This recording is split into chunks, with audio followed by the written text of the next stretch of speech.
I need 9,000 soul sand blocks for a mega copper farm I am planning to build. So I have a couple options. I can either manually mine each soul sand block while constantly fighting off skeletons and ghast the whole time, or I could build a farm to get all of them automatically for me. I think the right option is pretty clear. Today, I'm gonna build a gold farm, which will in turn supply all the gold I need for a Pigln Bartering Farm. See, Piglins barter for soul sand. So I should be able to get all 9,000 soul sand for the most ambitious project that I've ever attempted in Minecraft. Shout out to Baron and Heron for summing up this in a comment on my last video, saying, the classic building 10 farms to get the materials to build one farm. Well, today I'm building one of those 10 farms to get all the materials for the mega copper farm. So let's get to work. For the base of the farm, I'm following a tutorial by IanX04. So I'm going to be explaining things as I go, but I'm not going to be explaining as well as the actual designer of the farm. So I'll leave his video in the description below. But for the sorting and bartering system, I plan to build that without aid of any tutorial. Luckily, I already have all the materials for Ian's design, except a couple things. I had to gather a turtle egg and almost a stack of obsidian. To get zombie piglins to spawn, you need to be in the nether waste biome. To start the farm, you pillar up and get to Y level 118, where you create the first spawning platform. One important thing to make sure is that you have a 2x2 chunk area of solely nether waste to work with. Once I was at Y level 118, I marked the center of the 4 chunks with a piece of obsidian.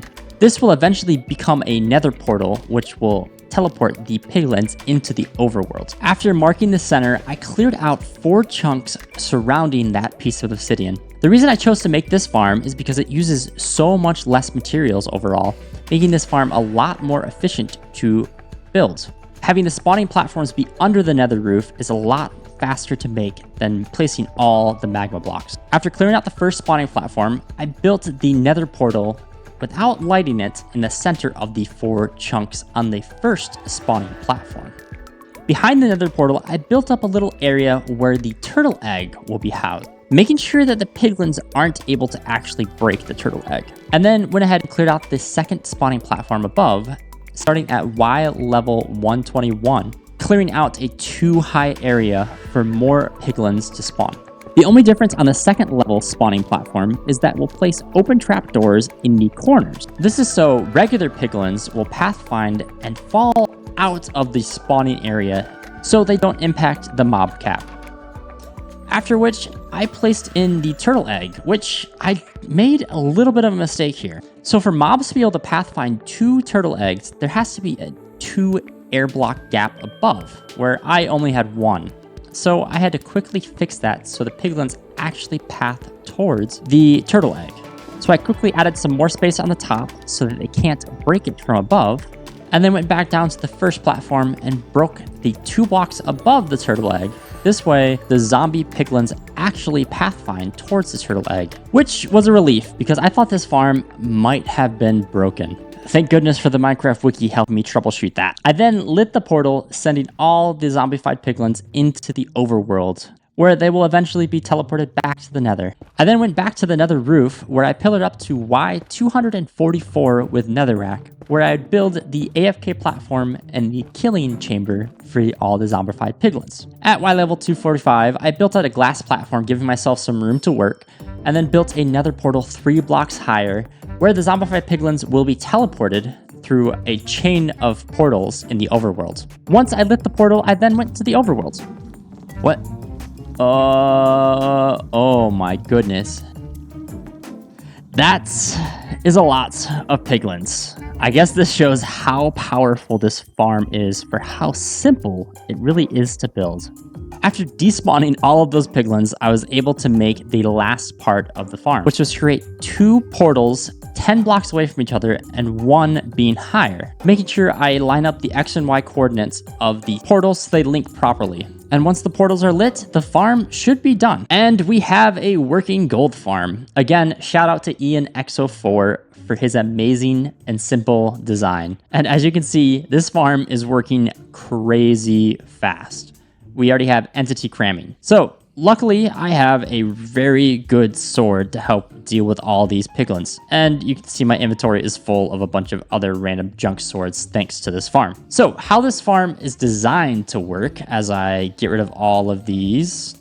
So what you do is you fill up your inventory with gold nuggets and a couple gold ingots. So let me craft some gold ingots really quick. Once your inventory is full, the player acts as a item filter.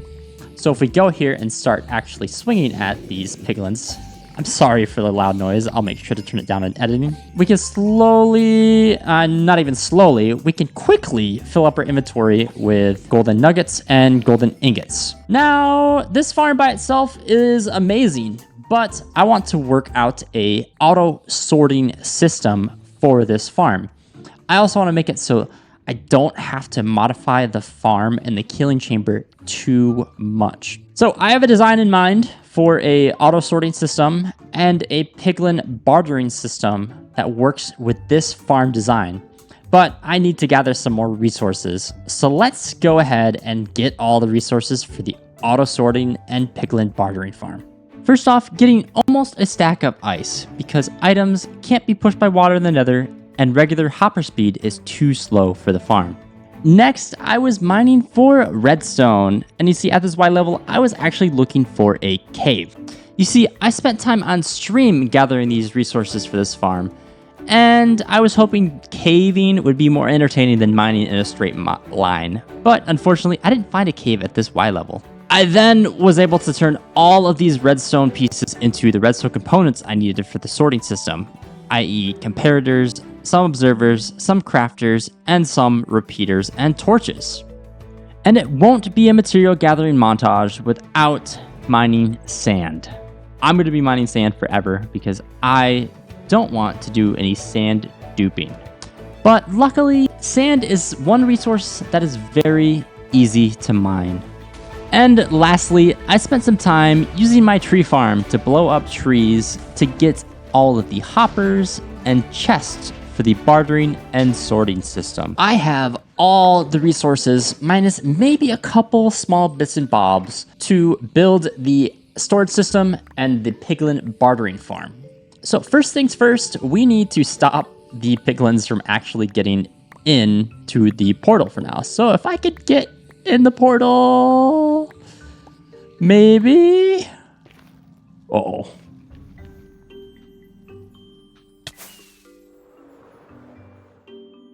So if I just break some of these blocks that I'll later replace, that should be good enough to keep the piglins from getting into the second portal. So I can work on the sorting system.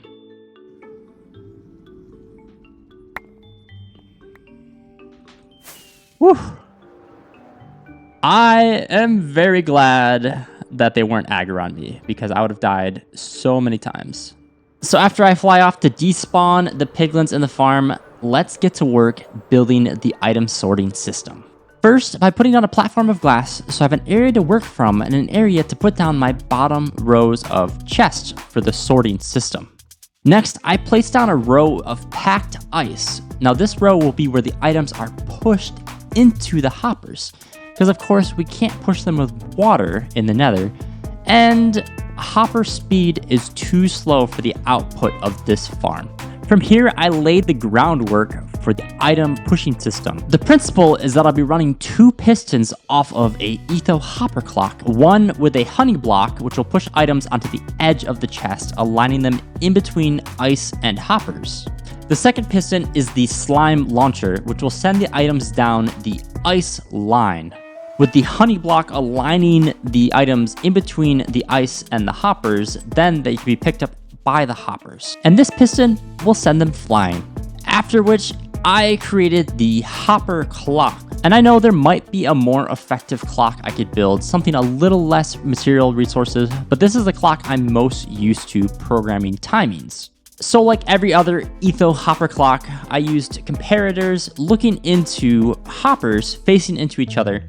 And as the signal strength increases, a piston will push a redstone block back and forth, locking the hopper, allowing items to flow one direction at a time.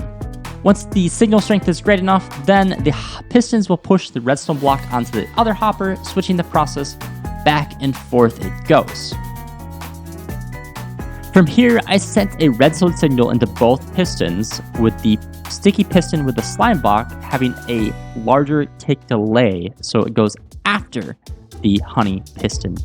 To send the signals to the piston, I use an observer watching a piece of redstone dust that powered whenever the clock switched positions. From here, it's time to actually set up the hoppers and the auto sorting system. And again, with the etho clock, here I'm not reinventing the wheel. I'm using the tried and true comparator, reading a hopper, using a place item to sort the hoppers. The comparator, once the signal strength is high enough, the hopper will be unlocked, allowing the items in the first slot to be transported into chests. So I had to place in the solid block infrastructure around the redstone of the item filters, making sure I had a place for the repeaters, and then a block for the redstone torches, which lock the hopper if the signal strength is too low. Then placed in all the repeaters that would send the signal to turn off the redstone torch at a specific time. And then on the front, placed in all the redstone torches, which would lock the hoppers, again, until the signal reached a high enough level from the comparator to allow items to go into the hoppers. Now, the last step of my sorting system was I wanted to set up auto crafting systems, with the ultimate goal to craft ingots to send to a bartering farm, and then when I don't want the bartering farm to be set up, to craft gold blocks for gold storage. And with that, the sorting system for the gold farm is completed. And it may not be the most effective or efficient and have some faults, like the chickens getting shot out of the farm, but I didn't follow a specific tutorial to come up with the sorting system. I did follow pretty standard redstone components that most people would use, like the auto sorters that uses signal strength, but I added in some fun things where on this side, I was setting up to craft gold blocks. So I set up an array of hoppers and crafters to craft the nuggets into gold ingots, and then those ingots will be pushed into other crafters, and based off signal strengths will turn into gold blocks and then be stored down in these chests. Now on the other side, I have a on and off switch for all of the hoppers. Now these hoppers are designed to supply the Pigln Bartering Farm, which I will soon build. Where here it's a little more simple, where I only have to create ingots. So I have some observers where the gold nuggets will be filtered in through the hoppers. Those observers are constantly triggering the auto crafters, which crafts the ingots, eventually to send them to the bartering farm. So the last step of this setup is to just set up all the filters. So I've got extra melons, so I'll use those. And I won't show you the rest of this because, let's be honest, everybody's seen filters set up before. So with the base item filter completed, it's time to build the section for the Pigln Bartering Farm. So let's get to work.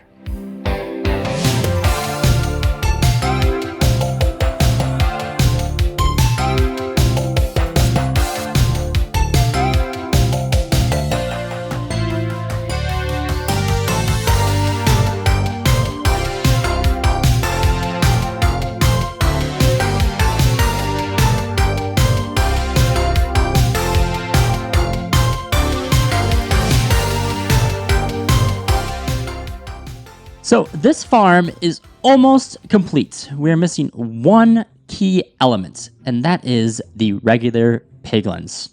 And you see, I have a plan to get regular piglins in place. So I've already started pillaring over, but there is a crimson forest biome off in that direction a little bit. So I want to build a small platform where regular piglins will spawn, and then have them chase me, or I put them in a minecart to get them in place in these leaves here. And then I also plan to use a dispenser to put a pumpkin on their head. This way they don't count towards the mob cap, and they also don't despawn. All right, so I've got the platform set up over there, and there we go. We're just waiting for some piglins to spawn in. And hopefully we can get them in a minecart, and my pumpkin dispensing system works to get pumpkins on their head. So if I push this guy slowly over to maybe get in a minecart. Maybe. All right, change of plans. So the minecart needs to be moving. So we've got one pigman in here. If I press this button, it switches, and oh no, that had too much momentum. You know, the hoglins aren't helpful.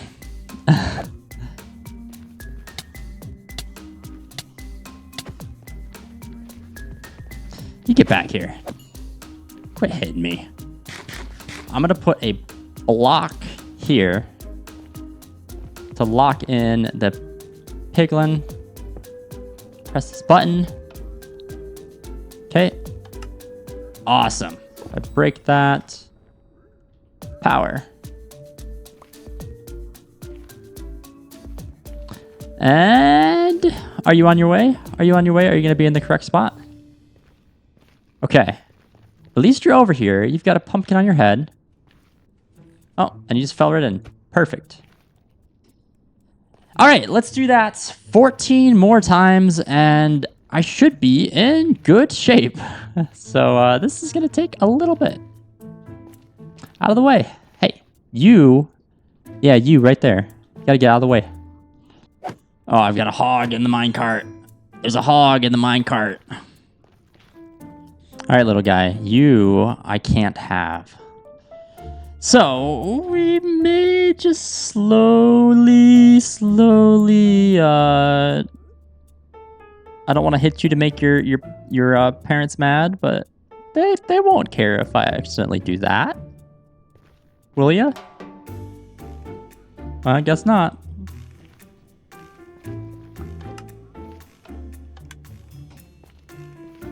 No. No. You don't have a pumpkin. Oh, good. Ah, hogs. I hate the hogs. Ah, the hogs. The horrible hogs. Okay. So, we have all of the piglins in place. Now, what I need to do next is get the sorting system set up. So, the easiest way I think to do that is, for now, I'm going to remove this torch and we're going to run the farm for a bit. And we should get a handful of drops into the first row of chests. And then from there, I can get the drops that I need to set up the item sorters. And it looks like we're operational. So it sounds like and it looks like they're dropping stuff, they're picking up. So the speed of this is pretty good. So we'll do this for a little while, and then we'll program in all the item filters, and then the gold farm, the bartering farm, is complete, except for one thing. And we'll get to that in just a little bit.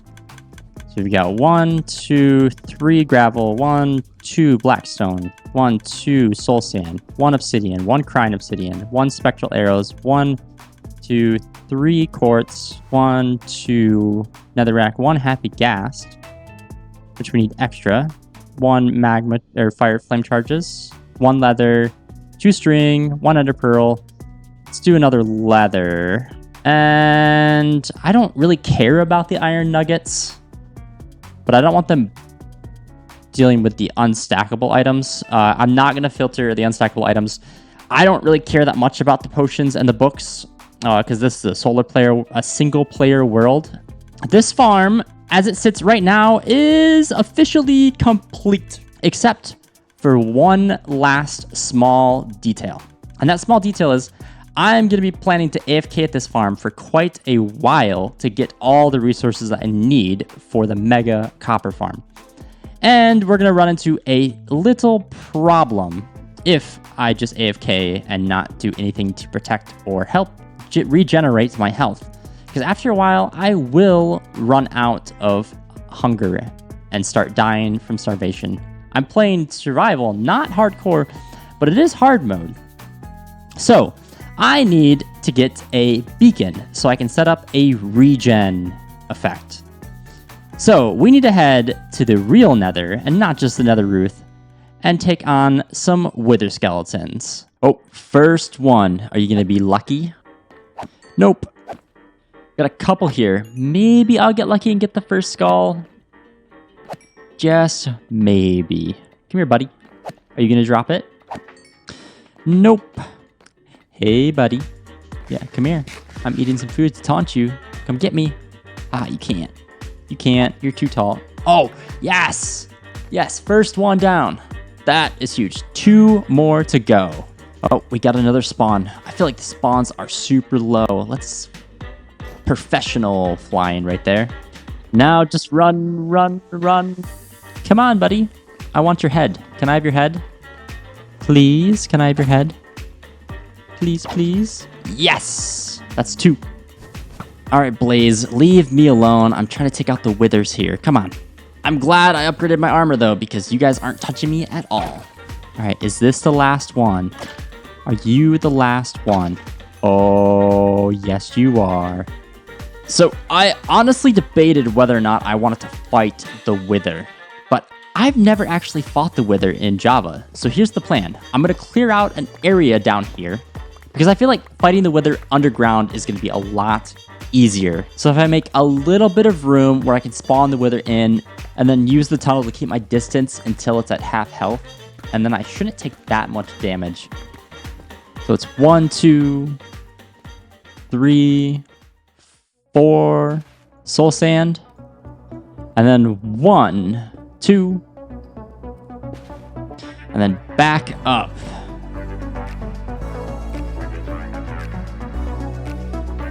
I'm gonna take a preemptive golden apple, and then I'm gonna lock in.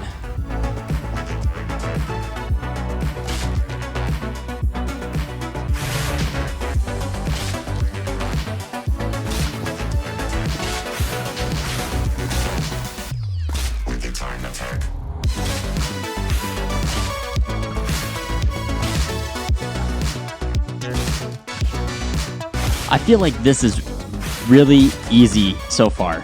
I am used to the bedrock wither that would just fly through all these blocks like it was nothing and completely wreck my face.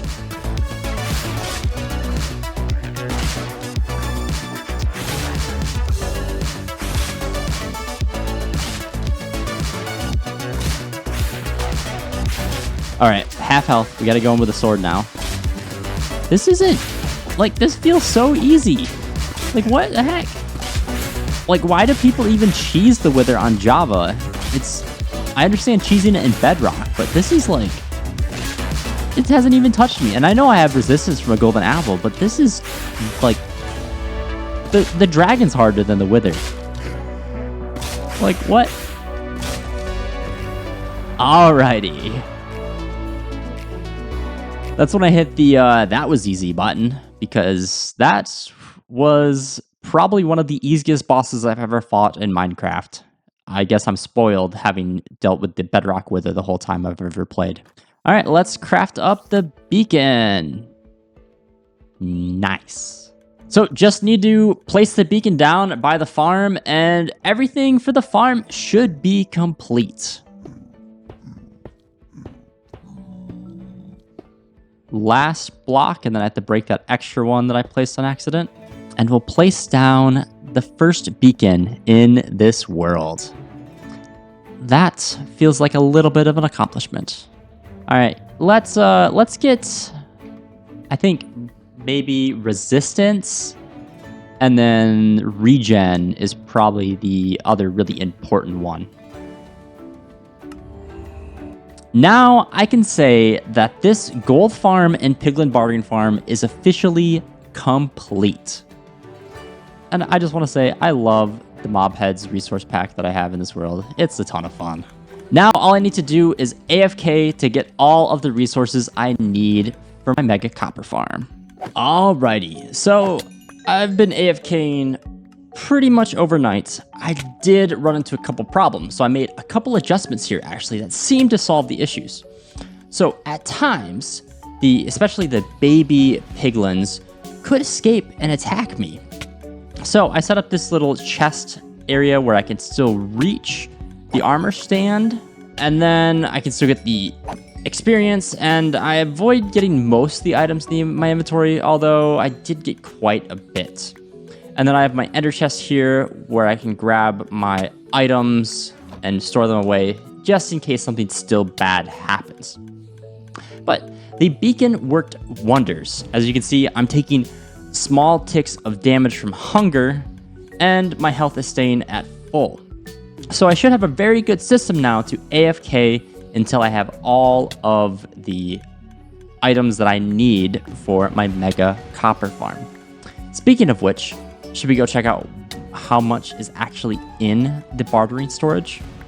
So I really need to label these because there are a lot of chests, but we have a lot of gravel, a lot of blackstone, or 2 full double chests of soul sand. So that's not quite enough for what I need. So I'm gonna have to AFK this farm for a little bit longer. Realistically, I only AFK'd for maybe 5-6 hours because I tried to AFK overnight, but unfortunately, I was killed by one of those baby zombie piglins that got away. So for the amount of time I AFK'd, this is pretty good. We've got a ton of iron nuggets, ender pearls for days, ton of string, which is really nice for the bamboo and the scaffolding that I need to make. We're never going to need leather again. I could have a whole lot of happy ghasts as well, which is really cool. I'm never going to have to worry about nether quartz again either. Or arrows. Wow, that's a lot of arrows. That is a lot of a crying obsidian.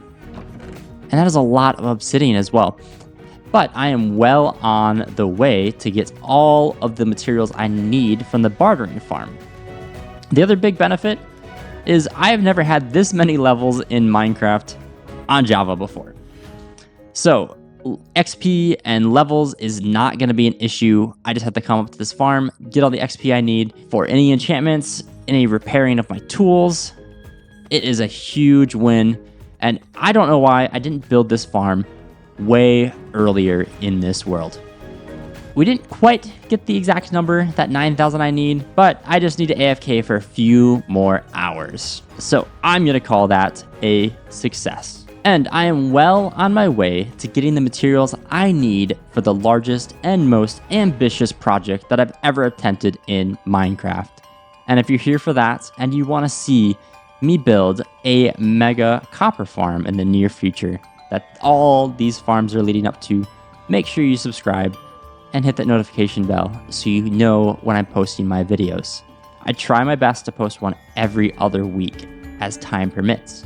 The other thing that I wanted to briefly touch on is I am so happy and so proud of this sorting system. So I did not follow a specific tutorial for all of the sorting system with pushing the items, crafting the ingots and nuggets into blocks and into ingots, bringing them to the bartering farm. I followed just general Minecraft redstone principles that I already knew about, and I'm super proud with how this turned out. Now, is it the most effective? Is it the most efficient? Probably not, and there's probably things I can improve. But that's the best thing about Minecraft, is that we can always take what we've learned and improve upon our next projects. And that's why I love Minecraft. That is the biggest reason why I make YouTube videos, why I make content, and why I make cool and amazing things in Minecraft, just so I can learn how to make things better the next time. And if that resonates with you, make sure you follow me. But anyway, I love you guys to death. Thank you so much for watching, and I will catch you in the next episode.